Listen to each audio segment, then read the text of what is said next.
আসসালামু আলাইকুম। নিয়মিত বাংলা সংবাদে আপনাদের স্বাগতম। শুরুতেই থাকছে শিরোনাম, এরপর বিস্তারিত। ভারতের ৩৬ জায়গায় পাকিস্তানের ৪০০ হামলা। এদিকে ভারতের ভেতরে জরুরি অবস্থা জারির নির্দেশ। আর হচ্ছে ভারতে এক রাতে পাকিস্তানের ৫০০ ড্রোন হামলা। জানিয়ে দেব পাকিস্তানের পাশে দাঁড়ালো আরও এক মুসলিম দেশ। এবং সবশেষ জানিয়ে দেব পাকিস্তানের হামলায় ঝাঁকে ঝাঁকে মরছে ভারতীয় সেনারা। এতক্ষণ শুনছেন সংবাদ শিরোনাম, এবার জানুন পুরো বিস্তারিত। ভারতের ৩৬ জায়গায় পাকিস্তানের ৪০০ হামলা। ভারতের রাতভর ব্যাপক হামলা চালিয়েছে পাকিস্তান।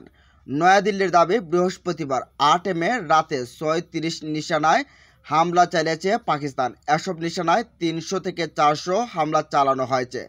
শুক্রবার ৯ মে ভারতীয় সংবাদ মাধ্যম আনন্দবাজারের এক প্রতিবেদনে এ তথ্য জানানো হয়েছে।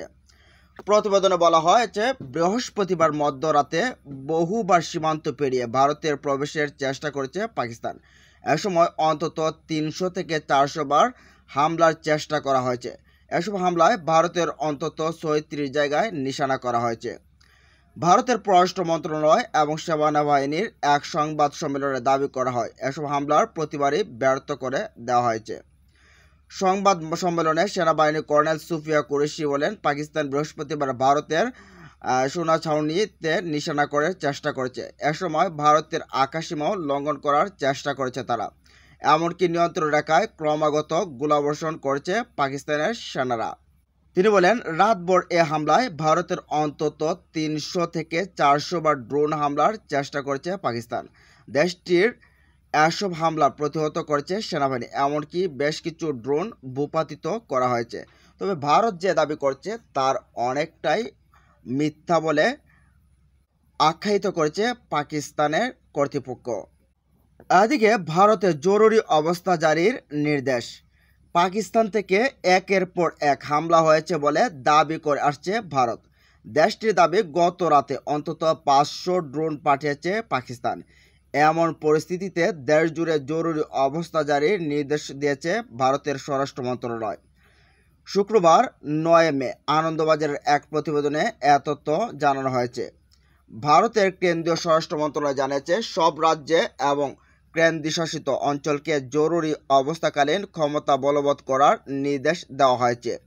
শুক্রবার দেশের সব রাজ্যের মুখ্য সচিব এবং কেন্দ্রশাসিত অঞ্চলের প্রশাসকদের এ সংক্রান্ত চিঠি দেওয়া হয়েছে।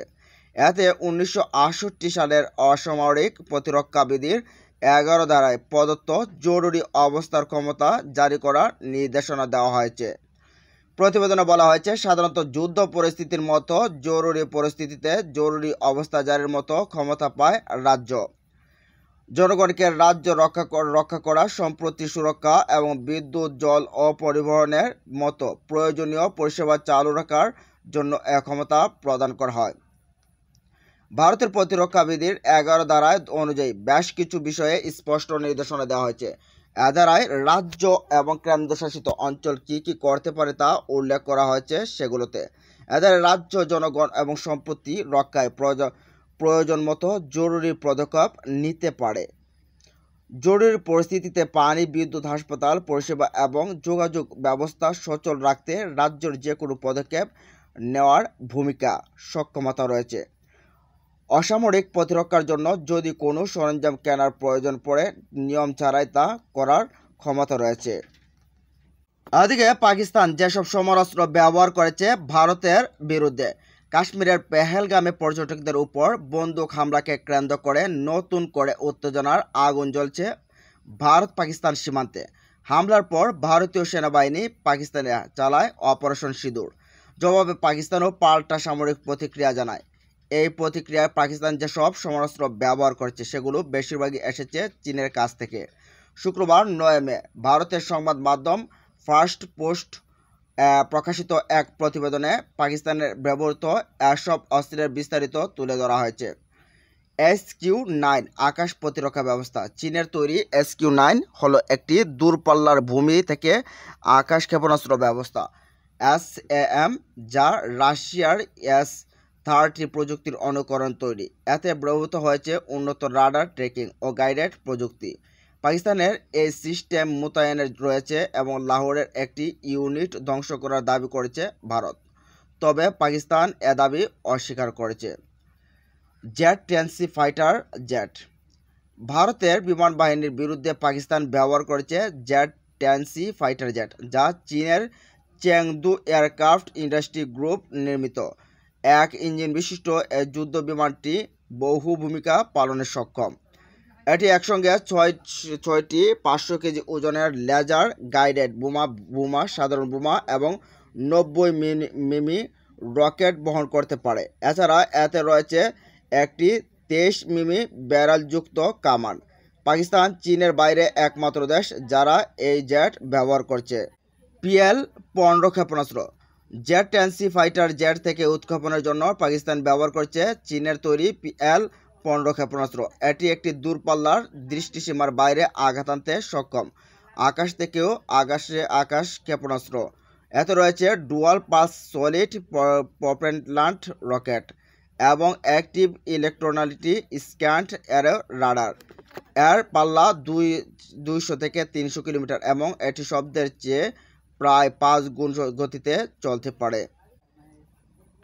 SS-15 আর্টিলারি গান। চীনের তৈরি SS-15 আর্টিলারি একটি মোবাইল হাউজার গান যা ট্রাকের উপর বসানো থাকে।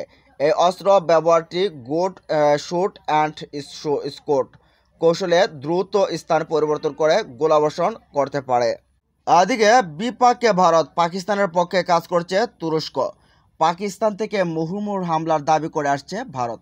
দেশটির দাবি, গত রাতে অন্তত 500 ড্রোন হামলা চালিয়েছে পাকিস্তান। এ হামলায় দেশটিকে সহযোগিতা করছে তুরস্ক। ভারতীয় সংবাদ মাধ্যম TV9 বাংলার এক প্রতিবেদনে এ তথ্য জানানো হয়েছে। প্রতিবেদনে বলা হয়েছে, বৃহস্পতিবার মধ্যরাতে বহু সীমান্ত পেরিয়ে প্রবেশের চেষ্টা করছে পাকিস্তান। এ সময় অন্তত 300 থেকে 400 বার হামলা চালানোর চেষ্টা করা হয়েছে। এসব হামলায় ভারতের অন্তত 36টি জায়গায় নিশানা করা হয়েছে। সংবাদ সম্মেলনে সেনাবাহিনীর কর্নেল সুপ্রিয়া কুরেশি বলেন, পাকিস্তান বৃহস্পতিবার ভারতের সেনা ছাউনি নিশানা করার চেষ্টা করা হয়েছে। এ সময় ভারতে আকাশসীমাও লঙ্ঘন করার চেষ্টা করা হয়েছে পাকিস্তানের পক্ষ থেকে। পাকিস্তানের সামরিক বাহিনীর মুখপাত্র লেফটেন্যান্ট জেনারেল আহমেদ শরীফ চৌধুরী জানান, ভাওয়ালপুরের আহমেদপুর পূর্বাঞ্চলে 13 জন নিহত হয়েছে, যাদের মধ্যে রয়েছে 2-3 বছর বয়সী একটি শিশু মেয়ে, 7 নারী ও 4 পুরুষ। আহতদের মধ্যে রয়েছে 9 নারী ও 28 পুরুষ। এদিকে পাকিস্তান দাবি করেছে তাদের পাল্টা হামলায় ভারতের 5টি যুদ্ধবিমান ও একটি যুদ্ধ ড্রোন ভূপাতিত হয়েছে। ISPR ডিজি বলেন, শত্রুর আগ্রাসনের জবাবে প্রতিরক্ষামূলকভাবে আমরা 3টি রাফাল জেট, একটি MiG-29, একটি US বিমান এবং একটি হেরন যুদ্ধ ড্রোন গুলি করে ভূপাতিত করেছি।